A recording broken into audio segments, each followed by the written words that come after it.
Olá, bom dia para você, começando aqui pela TV Capital, canal 32 e também pela NET, canal 21, mais uma edição do Jornal Argumento. No programa de hoje, eu costumo dizer que nós fazemos algumas entrevistas, mas em alguns assuntos nós acabamos fazendo uma consulta. E hoje nós vamos falar sobre a saúde mental do cidadão, vamos falar sobre o avanço da medicina e principalmente os problemas que mais atormentam as pessoas. Para essa entrevista, consulta, está conosco aqui o Dr. Manuel Dias Reis, ele que é médico psiquiatra. Dr. Manuel, muito obrigado por atender ao nosso convite, seja bem-vindo e um bom dia. Bom dia para os telespectadores, é um prazer estar aqui. O prazer é todo nosso. Participa da entrevista comigo também o jornalista Urias Júnior. Bom dia, Urias. Bom dia. Bom dia, vamos lá. Dr. Manuel, falávamos sobre esse assunto antes da entrevista. Estamos adoecendo mais da cabeça? Estamos mais susceptíveis às doenças provocadas por distúrbios e desvios da área da psicologia? Não, como eu falei para você, assim, a gente, em termos estatísticos, a estatística permanece a mesma. O que tem acontecido? Por que tem aparecido mais as doenças? Porque é mais divulgado hoje. Assim, as pessoas procuram mais o psiquiatra, procuram mais o psicólogo, assim, dentro da área da saúde, os próprios profissionais da saúde encaminham mais e sem preconceito, A gente falava que alguns anos atrás, e até hoje corre no meio popular, assim, que quem vai ao psiquiatra é doido. Assim, então, e hoje isso não é assim. Se você for no meu consultório, pode passar uma tarde lá, você não vai ver nenhum paciente tão grave a ponto da gente classificar ele como doido. Assim, então, os pacientes que vão hoje ao consultório são pacientes que são portadores de depressão, de ansiedade, assim, usuários de droga, são pessoas que têm procurado voluntariamente o serviço de psiquiatria, não só no meu consultório, mas como em todos os outros consultórios. O senhor fala de uma questão que nós vamos abordar durante o programa, vários itens, mas o senhor fala que a área da psicologia, ela está mais em evidência, as pessoas estão tendo mais conhecimento, os paradigmas estão sendo quebrados, mas daí, doutor, começa-se a abrir um universo imenso. Antes, a psicologia, a psiquiatria, tratava um doente mental. Hoje, nós estamos observando toque, ansiedade, estresse. Então, esse avanço e essa quebra desse estigma está abrindo portas para mais doenças. A psicologia hoje, a psiquiatria, ela está pronta, também está, na medida que houve aí um conhecimento, houve essa quebra dessa dificuldade da pessoa procurar um psiquiatra. Exatamente. Com ela veio uma série de outras doenças que as pessoas até não conheciam. E isso aí exige mais do médico. A psiquiatria também evoluiu ao ponto de atender essas outras doenças? Não, a questão é que essas outras doenças, como você fala, André, já existiam. Isso. Já existiam. Assim, só que agora a gente está identificando essas doenças mais assim, você citou uma que é muito comum, assim, que é o toque. Assim, o toque, que é o transtorno obsessivo compulsivo, assim, é uma doença que todo mundo falava, assim, o leigo fala, não, o fulano tem uma mania. Roberto Carlos, por exemplo. Andava só de azul. Isso. Assim, então, tem uma outra artista aí da TV Globo que ficava 3 horas debaixo do chuveiro enquanto não buzinava um carro lá embaixo. Então, essas doenças, elas sempre existiram, assim, sempre desde quando? Assim, na história da humanidade, você tem relato de transtornos mental, por exemplo, na época dos egípcios, assim, então, de 5.000 anos atrás. Assim, o primeiro hospital psiquiátrico que surgiu em Constantinopla, assim, então, hoje na região que é da Turquia. Assim, a história da psiquiatria é muito longa. Assim, muitas pessoas falam hoje muito do tal do transtorno do TDAH, né? Assim, mas isso é invenção do laboratório para poder vender remédio. Não é. A primeira descrição dessa doença ocorreu em 1846. 1846. Né? Assim, então, descrição médica, não foi de leigo, descrição médica. O primeiro trabalho científico publicado em revista científica data de 1902. Esse medicamento, que é a Ritalina, que o pessoal fala que é muito novo, ele surgiu no mercado em 1930, especificamente para o TDAH. Desde 1950 ele é utilizado nesse transtorno. Então você vê, não é nada novo. O que acontece é aquilo que a gente falava ainda há pouco, que hoje as pessoas têm muito mais acesso à informação, tanto que eu estou aqui, há um tempo atrás eu não estaria aqui, mas e a gente tem menos preconceito. A psiquiatria, eu até brincava na sexta-feira que eu estava dando uma palestra lá no Pestalozzi, e eu falava assim, olha, até hoje o psiquiatra tem um problema muito sério, porque o paciente está deprimido e ele vai no neurologista primeiro, aí depois ele vai no psicólogo, aí depois ele vai no pastor, vai no padre, aí a vizinha dá um remédio, ele vai num terreiro. Compra um livro de autoajuda. Compra um livro de autoajuda, aí quando não tem mais jeito nenhum, aí ele vai no psiquiatra. Então, você vê como que é. Hoje que as pessoas têm muito mais informação, a gente ainda passa por isso ainda.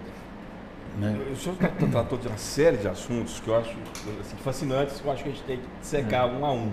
Sim. Mas antes, até pela própria forma que o senhor pode ter visto aqui no início da entrevista com o André, quer dizer, a gente, eu particularmente, tenho uma dificuldade muito grande até hoje de separar o psicólogo do psiquiatra. Quer dizer, até para ajudar o nosso espectador, o telespectador, o senhor poderia, antes da gente dissecar cada um desses assuntos aí, fazer esse esclarecimento para a gente, qual é a diferença? O que é eu trato com psicólogo e o que eu trato com psiquiatra? Pois é, a psicologia é uma área das ciências humanas, ela não é uma área das ciências da saúde, e a medicina, a psiquiatria é uma especialização médica, é uma área da saúde. O que a gente tem de comum entre um e a outro é a abordagem psicoterapêutica. Então, o psicólogo, como o psiquiatra, também fazem psicoterapia. A psicoterapia em si, ela foi iniciada por médicos. Freud era médico, os primeiros, a gente chama da psicoterapia científica.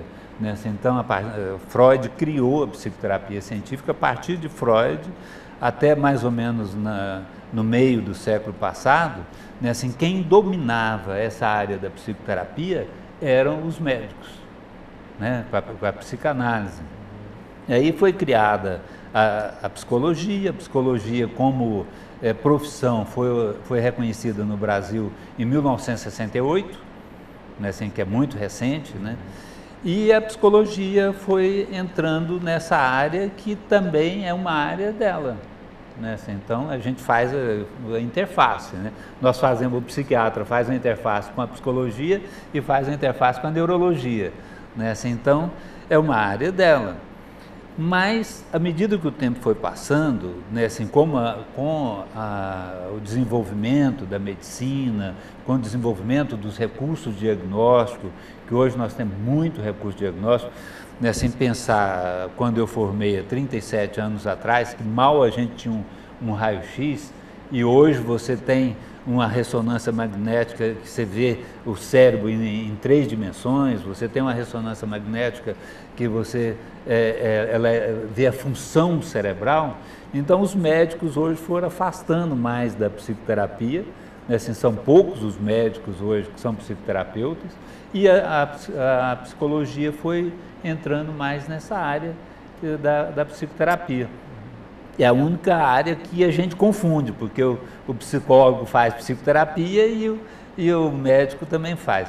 Mas o psicólogo não trata a doença, né? Assim, ele não é permitido ao psicólogo prescrever medicamento, não é permitido por lei o psicólogo dar diagnóstico, porque o diagnóstico é um ato que compete ao médico, né? Assim, tem até uma lei aí do chamado ato médico, né? Assim, então compete exclusivamente ao médico diagnosticar e tratar as doenças. Traduzindo assim, só para traduzir, o psicólogo é aquele que faz o tratamento na conversa, ao grosso modo. Muito grosso modo. Muito grosso modo, para assim ficar mais fácil. Senão a gente vai ficar aqui 3 dias conversando. A terapia. A terapia. Exatamente. Ele vai aprender em consultório e tentar consertar, aspas, resolver o problema do paciente, ajudar o paciente a resolver o problema. Mas cabe ao paciente achar a solução. Não há o apoio de remédios nesse tratamento, a não ser que haja também um terapeuta, um psicoterapeuta acompanhando o processo. Ou um psiquiatra acompanhando, né? Eu recebo muito paciente que é encaminhado por psicólogos, né? Assim, exatamente por essa situação, né? Assim, então, como o psicólogo não dá diagnóstico, ele não pode prescrever remédio, né? Assim, então eles encaminham para o psiquiatra. Eu tenho várias ligações com psiquiatra, com psicólogo. Tanto né? É difícil que até o senhor até eu agora, né? Assim, mas então, assim, hoje, se você pegar, né, assim, qualquer livro didático em psiquiatria, você vê que a recomendação do tratamento, né, assim, das doenças mentais é psicoterapia e medicamento, além de outras abordagens que a gente chama de psicossociais, né? Nós vamos entrar nessa questão, doutor, quando o medicamento ele é importante, quando ele não é, mas vamos para a nossa consulta. Vamos para a nossa consulta. O senhor, dando a sequência que nós falamos sobre a questão da modernidade, da informação, algumas doenças urbanas, elas foram diagnosticadas. Por exemplo, pânico e fobia. Era algo que até então não tinha ligação nenhuma com um problema psiquiátrico ou psicólogo, ou psicológico, alguma coisa. Pânico. Muitas pessoas têm esse problema. Ele aparece em que situação, como conviver e quando procurar um médico, o que é pânico e as suas consequências e o tratamento. Pois é, André, pânico, ele já existe há muitos anos com outros nomes, né? Assim, do mesmo jeito que o transtorno do déficit de atenção e hiperatividade já existia com outros nomes, o pânico também existia com outro nome. Qual que era o nome antes da síndrome do pânico? Eu chamava crise paroxística de ansiedade, né? Então, paroxística significa que, de repente, a pessoa é acometida por um estado ansioso tamanho, né, assim, que a pessoa passa muito mal. Eu vou explicar. E acho que vai até morrer. Inclusive essa é uma dos principais sintomas, né, assim, que é a sensação de morte iminente, sensação de que vai desmaiar, sensação de que vai ficar doido, né, assim, então, e que passa como uma crise, ela é paroxística, né, assim, a gente costuma dizer que a crise de pânico dura em torno de 20 minutos, né, assim, então, ela já é uma doença já de muito tempo, e que principalmente, né, assim, ela vem a acontecer naqueles pacientes que a gente chama de ansiedade, que são portadores de ansiedade. Ansiedade todo mundo tem, né, assim, por quê? Porque ela, como a febre, ela é um sinal de que alguma coisa não vai bem no organismo da gente, né, assim, ou seja, no organismo psíquico, né? E aí, assim, o que é que não vai bem? Eu estou sofrendo, eu estou em conflito com alguma coisa na minha vida, ou estou me sentindo ameaçado, né? Assim, eu estou trabalhando na TV Capital e o seu André vai me mandar embora, né? Assim, então isso é uma ameaça para o meu sustento. Nós vivemos hoje num mundo, aí vamos falar do nosso mundo, né, assim, de muita violência, né, assim, o nosso trânsito está aqui em Goiânia, falando de Goiânia, está terrível, né, assim, cada dia que passa as pessoas estão mais violentas no trânsito, mais sem educação, né? Assim, eu estava vindo para cá, isso não é raro, né? Assim, eu estou no sinaleiro, o sinaleiro mal acabou de abrir, você me buzinou atrás. Né? Assim, não dá tempo da gente arrancar, né? Então a violência está muito grande. E esse estado de violência, isso gera muita ameaça, o sentimento de ameaça. Não é comum, não é raro a gente ouvir os pais falar, olha, você não fica na rua até tarde não, porque pode acontecer alguma coisa. Né, assim, meu filho comprou uma caminhonete esses dias, o amigo dele ligou e falou assim, João, vende essa caminhonete sua que nessa semana roubaram 10 dela. Né, assim, então, assim, essa violência, isso gera ansiedade. A ansiedade, ela é a resposta mais antiga do organismo. Né, assim, então, a ameba, se você chegar a ameba, a um estilete numa ameba, ela foge. Né, assim, daquela ameaça. Então é muito antigo. E o ser humano responde às ameaças através da ansiedade. O que é essa resposta? Né, assim, o coração bate mais rápido porque precisa de sangue no organismo, né, assim, então você fica com as extremidades mais frias porque o sangue vai todo para os músculos para preparar para aquela reação, você fica trêmulo, né, assim, então isso é a ansiedade. O pânico, né, assim, vem com uma crise de ansiedade que muitas vezes você não tem uma ameaça tão clara, assim, tão consciente, ou um conflito que está tão claro para você. De repente, você está assistindo televisão e vem o pânico. Né? Então, aí como nós já falamos, né, assim, as características do pânico, além dessas características físicas, que é de taquicardia, o coração bater rápido, né, assim, mão suando, extremidades frias. E tem algumas outras pessoas, doutor, desculpe incomodá-lo, mas existem algumas pessoas que em determinadas situações entram em pânico. Por exemplo, dirigir na cidade, eu entro em pânico. Apagou a luz, eu entro em pânico. Eu estou sem meu medicamento, eu entro em pânico. Meu pai chegou e eu não fiz a tarefa, eu entro em pânico. Então as pessoas começam a fugir dessas situações que causam pânico. Há um tratamento? Ou a fuga ainda é o melhor remédio? Não, há o tratamento, mas a gente tem que diferenciar aí, André, né, sendo o que é a síndrome do pânico desse pânico que você está falando, que você acabou de mencionar. Né, assim, porque esses daí são respostas a uma situação fóbica. Né, aí estamos entrando na fobia. Aí são esse pânico que o pessoal fala, né, que eu estou na direção, aí me dá um pânico, né, assim, de dirigir, isso é uma resposta fóbica. E uma das características da ansiedade, todos os transtornos de ansiedade, são vários os transtornos de ansiedade, inclusive aquele que eu falei do TOC, né, assim, é um dos transtornos de ansiedade. Assim, a principal característica da pessoa é a evitação. Então, eu tenho medo de elevador, eu não entro no elevador. Né?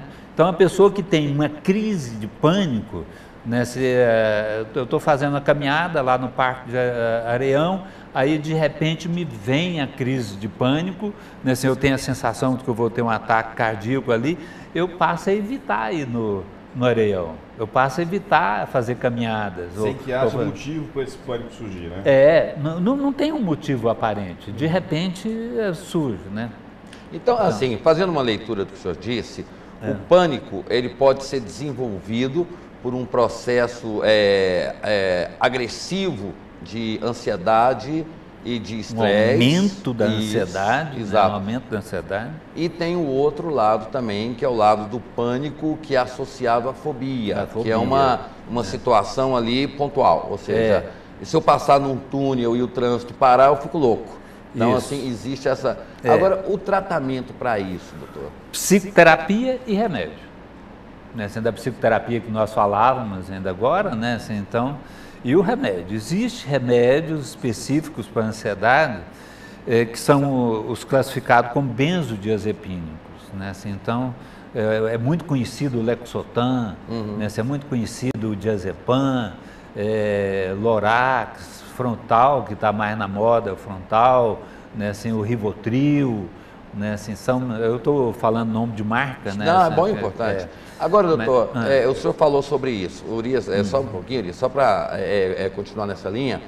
Aí o senhor fala, ansiolíticos, Lexotan e tantos outros. Aí a pessoa fala assim, eu prefiro evitar essas situações do que ficar dependente de medicamento. Uma pessoa que tem um síndrome de pânico ou fobia, ela tem uma doença que vai acompanhar ela pelo resto da vida, ela vai ter que fazer uso desse medicamento, e aí aquele medo da dependência? Não, pois é, né, assim, a questão é assim, que quanto mais eu evito, mais doente eu fico.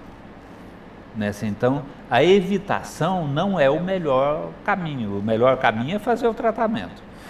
Né, assim, hoje, a recomendação em geral, né, assim, que a Organização Mundial de Saúde faz, né, assim, as associações médicas fazem, é que a gente utilize o menos possível, o menor tempo possível desses chamados benzodiazepínicos, né?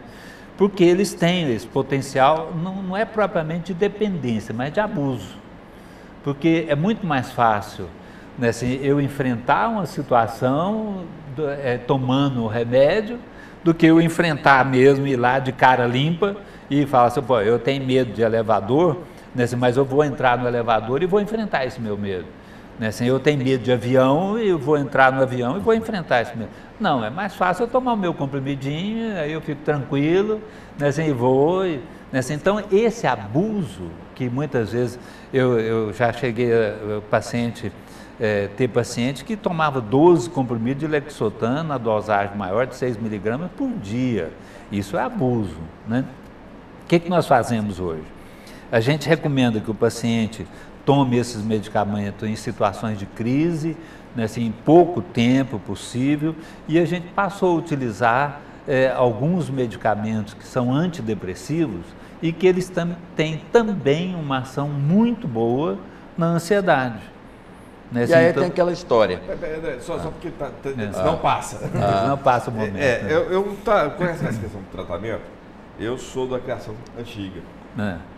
Defendo e sei da importância do psicólogo e do psiquiatra.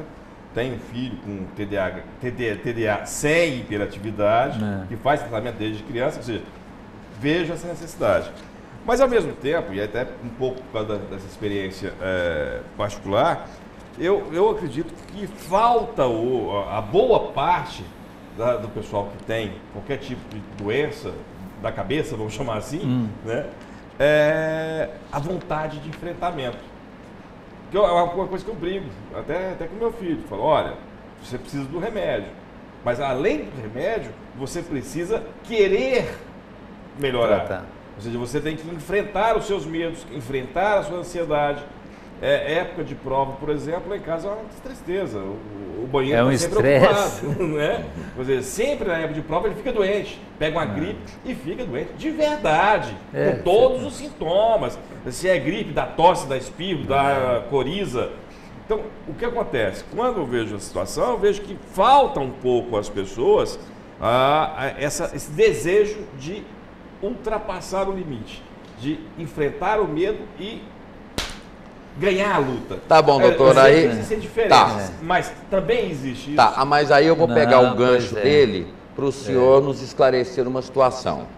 As pessoas, elas enfrentam problemas que são distúrbios, problemas de saúde, aí vem o pai, vem a mãe, vem o primo e fala, deixa de ser preguiçoso, enfrenta, quando na realidade é um doente. Você pega, por exemplo, uma pessoa que tem um problema de câncer, diabetes ou pressão alta e fala, para de tomar remédio e enfrenta esse problema. Não foi isso que eu falei. Até quando essa coisa de falar assim, enfrenta seu problema, a familioterapia, ela interfere no tratamento do médico. Tem que tratar a família também, doutor? Às vezes tem que tratar. Não estou dizendo que é para esquecer a medicina e que só com atitude você resolver. A atitude é importante, é isso que eu estou dizendo. Mas esse palpite que as pessoas dão no tratamento médico?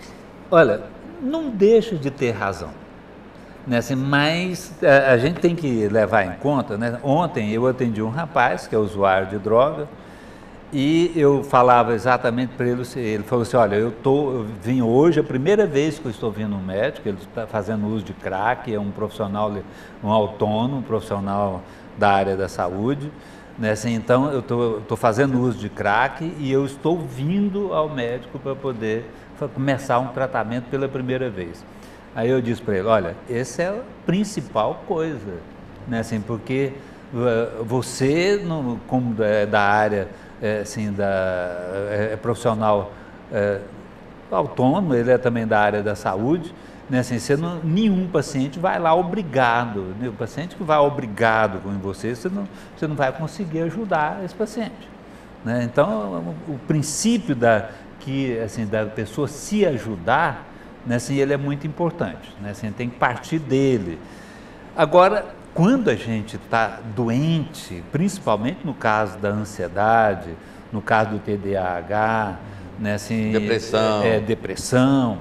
A depressão, então, ela é muito incapacitante, né, assim, porque um dos principais sintomas da depressão é a inibição, é a incapacidade da pessoa de tomar iniciativa. Não tem ninguém, eu te afirmo isso pelos meus 37 anos de profissão, que queira ficar doente, que queira manter a doença. As pessoas querem melhorar, só que enfrentar o medo de entrar no avião é muito difícil, né? Assim, enfrentar, superar aquele negócio do TDAH, do déficit de atenção, que ele vai deixando para depois, e em cima da hora que ele resolve fazer as coisas. Nessa, então, superar isso é muito difícil, está além da própria capacidade da pessoa de dizer assim, eu vou fazer.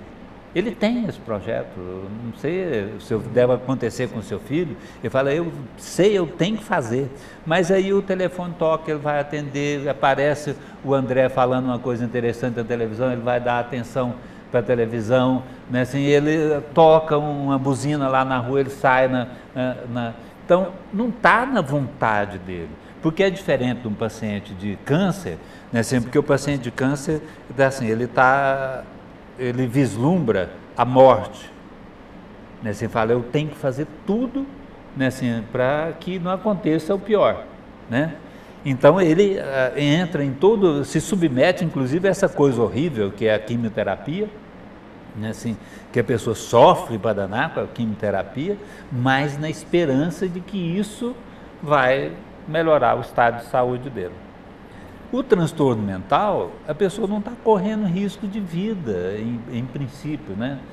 Corre risco de vida. Você tem duas situações que a pessoa corre risco de vida. A depressão, a pessoa pode suicidar, né? Assim, e a anorexia nervosa, pelo fato da pessoa não comer, a pessoa vai definhando até a morte, né? Assim, corre risco de vida. Mas, em princípio, não corre risco de vida. A maior parte dos nossos problemas é quando a pessoa não reconhece que ele está doente. E aí ele não aceita o tratamento, né? Assim, não reconhece porque não quer? Não é porque não quer, não. É porque a própria doença leva a ele não reconhecer o estado de doença. E aí vamos entrar nessa questão, já falando sobre o mal do século, né, a depressão.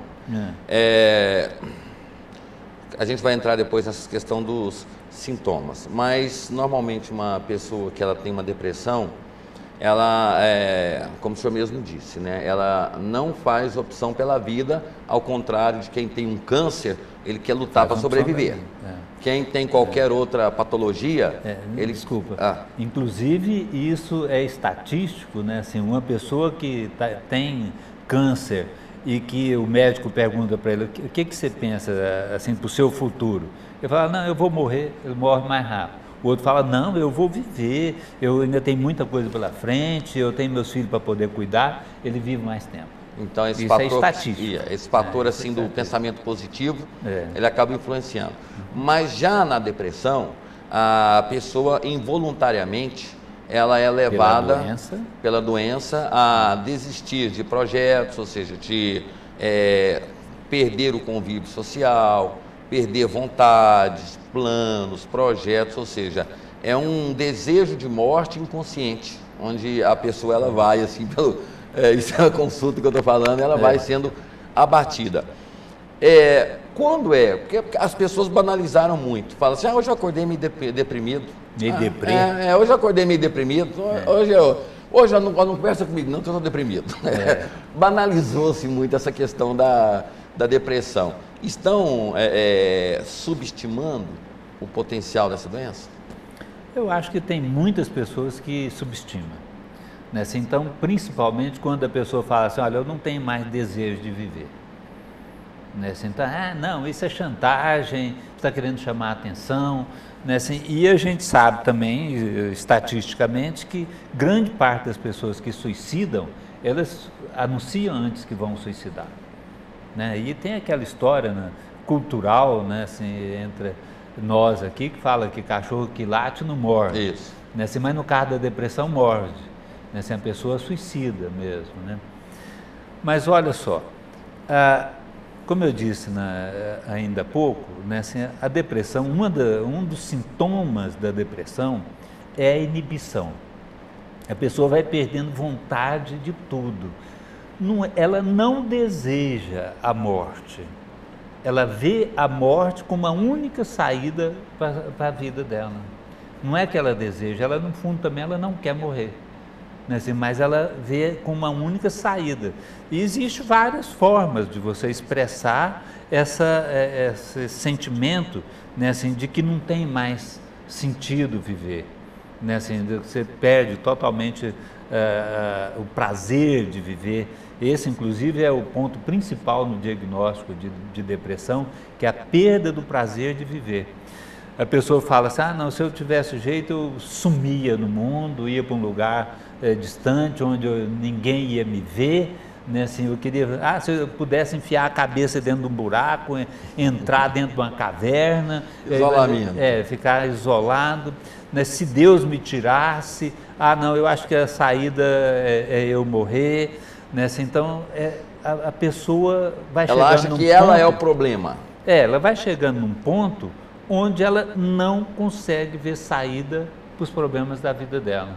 E a única saída é a morte. Né? Não é um desejo de morte. Não é um desejo de morte. Né? A única saída é a morte. Né? Que é diferente do desejo de morte. Mas isso aí, doutor, tem pessoas que passam por situações, não têm a depressão, mas passam por essas situações. Aí quando é que a pessoa ela percebe que isso é uma doença e não um caso pontual? Momento, né? Um momento. Por exemplo, perdi minha mãe, perdi o emprego, minha namorada me largou, ou sem motivo nenhum a pessoa fica com esses sintomas. Quanto tempo a pessoa tem que ter esses sintomas que o senhor descreveu para que ela possa procurar um médico, um especialista? Olha, como em psiquiatria nós não temos exames concretos, né? A gente não tem um raio-x, não tem um exame de sangue, a gente leva em consideração alguns fatores. Né? Um deles é essa questão do tempo. Né? Então, se a pessoa fica nesse estado por mais de 15 dias, né, a gente já começa a pensar num diagnóstico de depressão. Se isso é prolongado por alguns meses, né, às vezes a pessoa melhora, depois vem de novo aquele estado, né, depois melhora e vem de novo. Se isso acontece num período, vamos supor, de 6 meses, aí a gente já disse que a pessoa está deprimida. E um outro critério é que se esses sintomas estão prejudicando a vida dele. Né, porque aí a pessoa não vai para o trabalho, ele começa a ficar só dentro de casa, né, então começa a ter prejuízo nas relações sociais dele, ele não quer ver ninguém. Né, então esse é um outro critério que a gente utiliza para dizer assim, olha, essa pessoa está deprimida. Não só o tempo, mas o prejuízo que esses sintomas vão trazendo para a pessoa. Aí é depressão. Uma curiosidade que eu sempre tive, e aí talvez o senhor possa me ajudar, porque a gente fala que uma das fontes dessas doenças modernas, aspas, o senhor já esclareceu que não são tão modernas assim, né? São frutos do estresse, da sociedade competitiva, de dificuldades. E há algum tempo atrás, eu me lembro quando a gente ainda fazia discurso na época de faculdade, né? Quando estava entrando na faculdade, de que os países onde mais aconteciam suicídios eram os países mais desenvolvidos, como Noruega, né, ali a Escandinávia, Alemanha, ou seja, aonde, em tese, a qualidade de vida era melhor. Como é que se explica isso? O estresse também está vinculado ao ócio?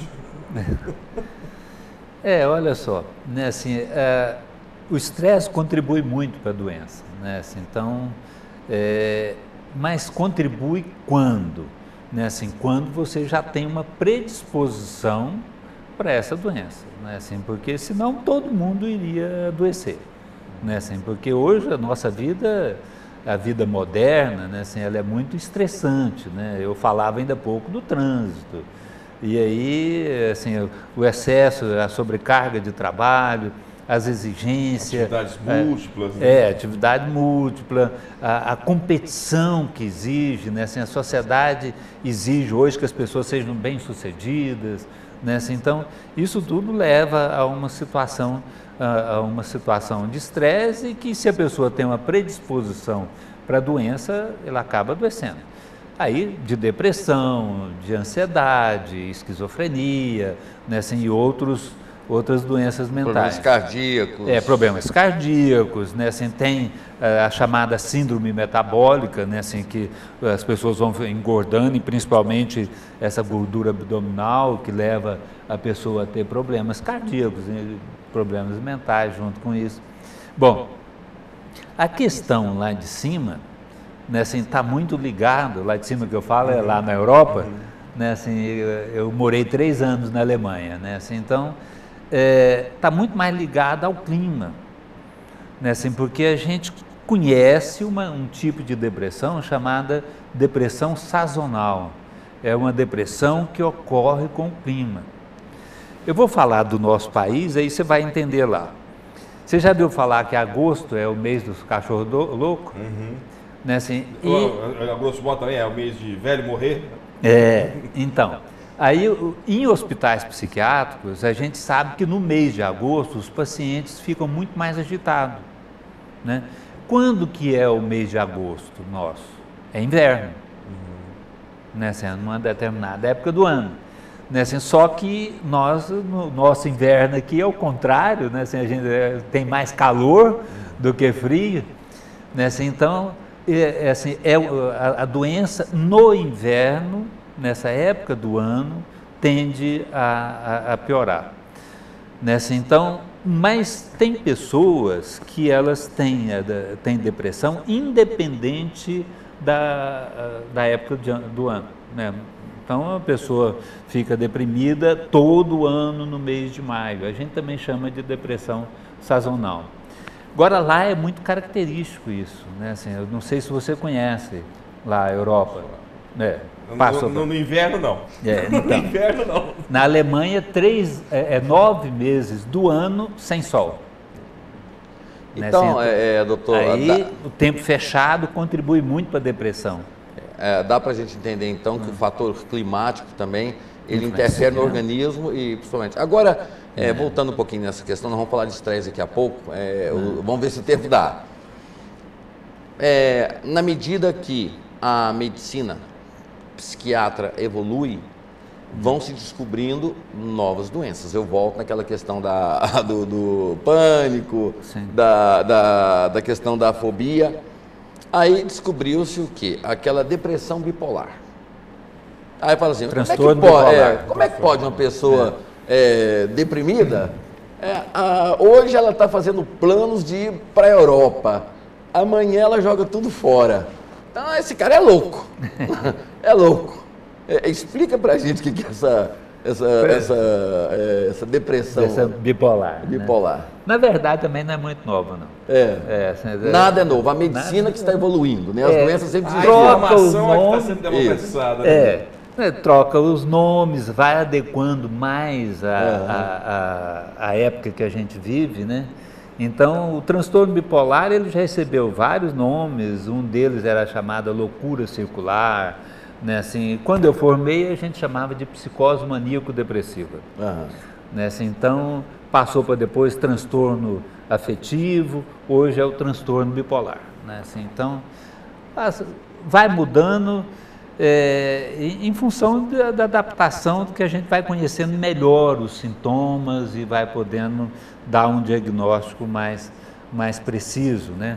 Como o TDAH, por exemplo, ele foi chamado de lesão cerebral mínima, né? Assim, porque houve uma época em que se pesquisa, não tinha outro recurso a não ser, né, assim, pesquisar a pessoa depois que morria. Né? Assim, então, cortava o cérebro e não achava nada. Então, os médicos da época era uma lesão cerebral mínima, por quê? Porque não se via lesão, né? Então, muda-se os nomes por diversos fatores e o principal é o conhecimento melhor das doenças. O transtorno bipolar, ele tem uma característica, né, assim, bem assim, acentuada, né, assim, que é o que faz o diagnóstico. Né, assim, você é uma pessoa que tem uma vida normal, aí de repente ele tem uma depressão, né, assim, volta ao estado normal, aí ele tem um estado de alegria exagerada, né, assim, pode ser uma alegria não tanto exagerada, a gente dá o nome de hipomania, né, assim, então, ou uma alegria exagerada, a gente dá o nome de euforia ou mania, a gente então volta ao normal de novo, né? Então esse é o chamado transtorno bipolar. Por quê? Porque ele passa por fases de tristeza, normalidade, fases de alegria, normalidade, né? Então isso é o transtorno bipolar.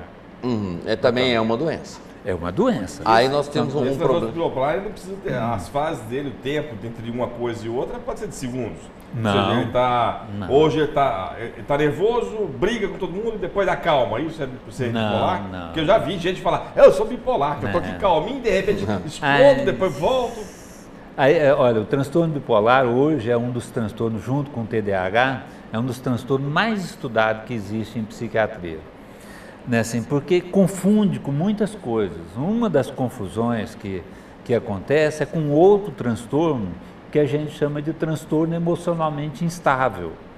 Né, assim, então a pessoa tem um transtorno de personalidade e ela é emocionalmente instável. Aí acontece isso, né, assim, ela explode. Ainda tem outro transtorno que é chamado explosivo intermitente.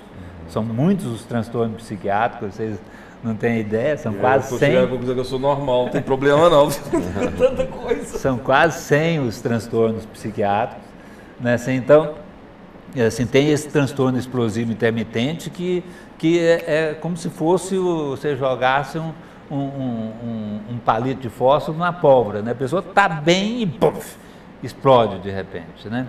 E 5 minutos depois parece que nada aconteceu. Nada aconteceu. Isso tudo confunde o diagnóstico do transtorno bipolar. Né? Então a gente tem que ter muito cuidado.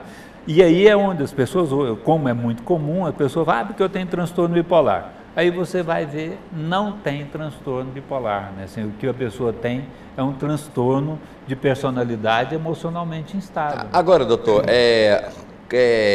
em função da dificuldade de acesso aos especialistas, como nós estamos tendo essa consulta agora com o senhor, que eu agradeço muito, as pessoas, elas acabam buscando tratamentos alternativos, como o senhor mesmo disse. Vai à igreja, o pastor age como um psiquiatra, um psicólogo. Aí, assim, as pessoas, como elas não têm acesso a um tratamento de saúde pública, elas recorrem a essas pessoas, assim. Aí a pergunta que eu faço, a fé cura? A palavra cura? Porque muita gente aqui está cheio de livros de autoajuda dizendo, você pode, não sei o quê. Pois é, isso é muito relativo, né? Assim, eu tenho formação católica, né? Sim, assim, eu também. Eu sou católico. Somos cristãos. Somos cristãos, o nosso Deus é único Isso. na minha cabeça e respeito todo mundo. Assim, eu acho que a fé ajuda muito. Né? Assim, acho que a fé ajuda muito, mas doença, né? Assim, só a fé não ajuda, você tem que fazer tratamento. Agora, se você não tiver fé, se você não acreditar no médico, se você não acreditar que existe alguma coisa que pode te ajudar, aí você pode estar deprimido e aí você não vai melhorar de jeito nenhum. A gente está conversando aqui, a gente está falando para aquelas pessoas que estão doentes. Agora vamos falar para aquelas pessoas que para elas não ficarem doentes. Como é que a pessoa pode se autoajudar a não desenvolver um pânico, um TDA? Qual a prevenção? Qual é o preventivo? Qual é o preventivo? Exatamente. Bom, como? Né, vamos começar por onde nós paramos. Né? Se eu acho que uma pessoa que tem uma religião, qualquer que seja ela, né, assim, eu acho que é um fator importante, né, assim, porque a religião tem um papel social, né, assim, muito importante na vida das pessoas. Muitas coisas, por exemplo, uma pessoa que defende a crença espírita, ela não suicida, né? Então tem um fator importante nisso daí, né? Assim, a atividade física, ela é muito importante, porque a gente, quando você pratica qualquer atividade física, né, assim, você está melhorando o seu organismo como um todo, né? Assim, então você manda mais sangue para o cérebro. Mandando mais sangue para o cérebro, você está mandando mais oxigênio para o cérebro, isso melhora a função cerebral. Você está mandando mais glicose para o cérebro, que é o nosso combustível. O cérebro funciona a partir da glicose. Você libera uma substância chamada endorfina, que te dá uma sensação de bem-estar. Você libera uma outra substância chamada fator neurotrófico, que protege as células nervosas, né? Então a atividade é muito importante, a atividade física é muito importante. Você ter uma alimentação equilibrada, né? Assim, o pessoal gosta muito de usar hoje um termo que para mim faz sentido, né? Assim, que o prato tem que ser colorido, né? Assim, então você tem que comer de tudo que está na mesa, né? Assim, essas pessoas que faz dieta só de um alimento ou só de outro, está correndo um risco grande de ficar na falta de outras coisas. Então o prato tem que ser colorido, né? Assim, então você precisa da proteína animal, você precisa da proteína vegetal, você precisa de fibra, você precisa de carboidrato, né? Assim, tudo isso é importante para a saúde como um todo, né? Como um todo. Tem receita para você impedir, né, assim, doença mental? Não tem. Né? Você não tem uma receita de você falar assim, olha, você vai fazer assim, assim, assim, e aí você não vai ficar deprimido. Agora, o senhor tocou num assunto que é importante.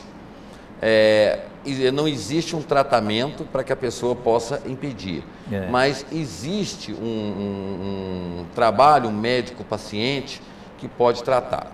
Aí tem muitas pessoas que têm problemas de insônia devido à ansiedade, devido a estresse, esse negócio. Aí o médico prescreve ali um hipnótico, né? um medicamento que induz a dormir. A pessoa fala, eu não vou tomar esse trem não, que eu vou ficar dependente. Se eu tomar esse trem, nunca mais eu vou dormir. Quando é que a gente faz aquela conta custo-benefício? Pois é, né, assim, a gente tem que entender o seguinte, se você entrar lá no nosso Dr. Google... É isso que eu ia falar depois. E escrever lá, assim, higiene do sono, né, assim, você vai encontrar em sites médicos, você tem que ver que é sites médicos, né, assim, várias coisas que são essenciais para a gente dormir bem, para você ter uma boa noite de sono. Né, assim, ter hora de deitar e hora de levantar, né, assim, não consumir líquidos em excesso antes de ir para a cama. Em muitos casos, não tomar banho antes de ir para a cama, que tem muita gente que toma banho e para muitas pessoas o banho, ele desperta, não é uma coisa que leva a pessoa a ficar a relaxar. Né, assim, não tomar estimulantes, né, assim, antes de ir para a cama, tipo Guaraná. Você está falando ali, o nosso amigo, ele está se colocando nessa condição. Eu durmo.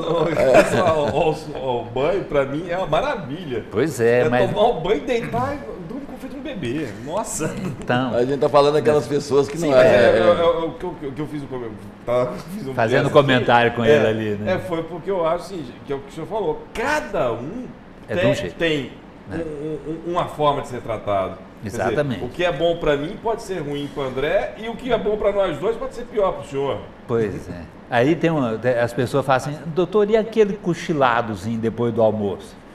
Para muitas pessoas não tem problema. Para quem tem insônia, é veneno. Né? Assim, então, você dormir durante o dia, para quem tem insônia, piora o sono. Né? Então, você tem que preocupar com essa... aí tem a questão física, o quarto tem que ser escuro, bem ventilado, não pode ser muito úmido, nem muito seco. Né? Assim, então, tem que ser uma situação agradável. Tirar a televisão de dentro do quarto, televisão não tem que estar dentro de quarto. Né? Assim, então, tem pessoas que deitam, não, mas que eu durmo vendo televisão. Você dorme vendo televisão, mas à medida que vai mudando de cena, ali os estímulos luminosos, né, assim, isso atrapalha o sono. Né? Assim, então, para quem tem insônia, a televisão no quarto é veneno também. Mas aí... Eu sou um bicho que foi feito para dormir, então. Porque nada disso me atrapalha. Mas aí, doutor, tem mas cada pessoa é uma pessoa diferente da outra. Né? Mas aí tem outro aspecto. A pessoa luta contra ela. Ela fala assim, não vou tomar remédio para dormir, e aí ela fica até 2, 3, 4 horas da manhã acordada, com ansiedade, com estresse, no outro dia ela acorda cedo, ela tem um dia ruim.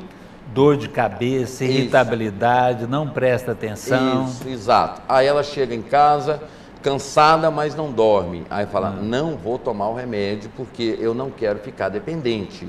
Então, essa questão assim da pessoa se inibir ou a pessoa não querer uma ajuda medicamentosa, isso acaba agravando a doença. Aí aquela questão, aquela pergunta que eu fiz para o senhor. Custo-benefício. Eu vou tomar esse remédio, eu vou ficar dependente dele o resto da vida e sem ele eu não durmo. É um mal passageiro que logo vai ser superado e aí agrava-se a doença. E aí tem aquela coisa assim da pessoa falar assim, não, fulano toma um chá, faz isso, faz aquilo e tal. Pode essa questão da insônia, do estresse, da falta de sono, agravar o estado doentio e a questão do medicamento que induz a dormir pode salvar? Pois é. Então, o custo da doença é muito maior, mas não tem tamanho do que o custo do uso do remédio. Que é o benefício. Que é o custo, né? O custo do uso do remédio. Aí eu vou ficar dependente, isso é um custo, né? Eu entendo o seguinte, que nós estávamos falando de câncer, ninguém está com um tumor e vai tentando ficar com o tumor para ver se ele passa. Ele procura o médico logo em seguida. Né? Assim, mas e com transtorno mental, seja insônia, seja qual for o transtorno que a pessoa tem, né? Assim, então a gente tem que ver assim, olha, peraí, né? Assim, o meu custo de eu estar sem tomar remédio, né? Assim, porque dependendo da situação a pessoa pode chegar até a ter convulsão, né? Assim, por falta de sono. Né? Assim, ele chega num momento de exaustão que ele desmaia, né? Assim, ele não dá conta de trabalhar, né? Assim, então ele fica irritado, briga com todo mundo. Por que não tomar o remédio? E uma outra coisa que é importante a gente lembrar, André, é o seguinte, a dependência a medicamentos, ela ocorre quando a pessoa já tem uma tendência natural de ser dependente a qualquer droga, ou quando a pessoa abusa desse medicamento. Né? Medicamento não é droga. Né? Se um paciente virou para mim e falou assim, doutor, mas por que tem lá escrito drogaria? Né? Assim, mas não é droga, não é maconha, não é cocaína, não é crack, não é heroína, não é droga, é remédio. E quando você chega num ponto de você falar assim, olha, eu não preciso mais tomar o remédio, o meu sono está regularizado, eu não preciso tomar mais remédio, aí a gente faz um desmame, você vai tirando o remédio devagarinho, né, assim, e a pessoa fica sem o remédio, né, assim, bem. Nós temos mais 3 minutos, eu tenho que fazer uma pergunta importante para o senhor. Sim. A pessoa ela tem um problema de pânico, fobia, depressão, seja qual for, na medida que ela toma o medicamento faz efeito, a primeira coisa que ela faz é sair do médico. Esqueceu o médico. Estou bem, não vou ao médico. E aí? Qual que é o risco? Qual que é o custo disso? O custo é ele ter recaídas. 5, 4, 3, 2, 1, voltou. Voltou. Assim, porque todas essas doenças, todo o transtorno mental, assim, com exceção da esquizofrenia, que na maioria dos casos é uma doença crônica e vai piorando com o passar do tempo, a pessoa pode ter melhoras, assim, e aí ter recaídas. Assim, para evitar a recaída, o que a gente faz? A gente busca muito, assim, principalmente a remissão dos sintomas. Assim, quanto menos sintomas da doença a pessoa tiver, maior é a chance dela não ter recaídas no futuro. Eu tenho mais uma pergunta. Na medicina geral, nós temos a pediatria, que cuida das crianças. Não é do pé, né? Não é do pé, não é do pé. Agora tem aquela questão, falar com meu amigo aqui, Urias. Na psiquiatria, ele tem uma situação. Eu tenho um filho em casa que tem um distúrbio tal, mas é muito criança para ir ao psiquiatra. Existe isso, doutor? Não existe. Assim, olha, houve uma época, há uns 40 anos atrás, que a gente inclusive acreditava que criança não tinha transtorno mental. Agora hoje não, hoje a gente sabe que criança também tem transtorno mental, assim, desde muito pequena. Vou dar um exemplo para você. Eu atendi uma vez uma criança de 1 ano e meio, essa criança entrou no consultório, o meu consultório, você já esteve lá, me visitando, me visitando. Quase ficou internado? Não, ninguém, me visitando, mas você viu que é praticamente uma sala. Sim. Então ela saiu mexendo em tudo e a mãe dela tirava ela daqui, ela ia para ali, ela tirava daqui, ela ia para ali. Essa criança, ela tinha um problema? Tinha, hiperatividade. E aí, como que eu sabia que uma criança de 1 ano e meio já pode ter hiperatividade? Pela história da gestação dela, pela história familiar dela. Então, a gente sabe que dentro das diretrizes diagnósticas, a gente não pode fazer o diagnóstico antes dos 6, 7 anos de idade, Mas isso é um indicativo de que alguma coisa não vai bem. Criança fica deprimida, criança fica ansiosa. Por exemplo, a criança de 2 anos de idade que não vai no banheiro, ela retém as fezes. Isso é de ansiedade, pode ser de ansiedade. Então, criança pode ter transtorno bipolar, como nós estávamos falando. Doutor, só temos mais 1 minuto, assim é que eu falei que consulta, doutor. Vamos continuar essa conversa. O programa é gravado, nós temos o tempo, senão a fita acaba. Dr. Manuel Dias Reis, muito obrigado pela entrevista, consulta. Que Deus abençoe e continue nesse trabalho que é salvar vidas. Obrigado, doutor. Por nada, estou à disposição. Ok. Amigo Urias Júnior, um bom dia para você também, obrigado por ter participado. Obrigado, só um detalhe, eu gostaria de deixar assim, para todos os pais que têm algum problema com os filhos, consulte, eu quero deixar bem claro aqui, faça como eu fiz. Meu filho vai em psicoterapia, vai psicopedagogo desde a infância e é um tratamento longo, mas vale a pena. Ok. Assim chegamos ao final de mais uma edição do Jornal Argumento. A todos vocês, nosso muito obrigado, fiquem todos com Deus e até amanhã.